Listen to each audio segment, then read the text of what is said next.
کیا آپ چاہتے ہیں کہ آپ کو جلد سے جلد مدینے کا بلاوا ملے؟ ہر شخص چاہتا ہے، ہر عاشق مدینہ چاہتا ہے کہ اسے مدینے کا بلاوا ملے۔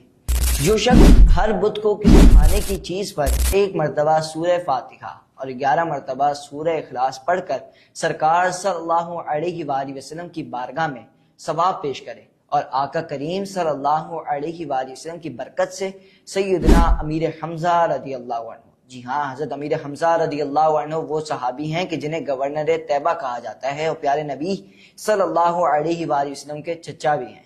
تو امیر حمزہ رضی اللہ عنہ کو اصال ثواب کرے، سرکار صلی اللہ علیہ وآلہ وسلم کی برکت سے مدینہ شریف کی حاضری کی نیت کرے تو بہت جلد حاضری مدینہ کے اسباب بن جائیں گے انشاءاللہ الکریم۔ آپ سب سے یہی گزارش کروں گا کہ آپ سب بھی اس نسخے پر ضرور ضرور عمل کریں، انشاءاللہ الکریم بہت جلد حاضری مدینہ کے اسباب بن جائیں گے۔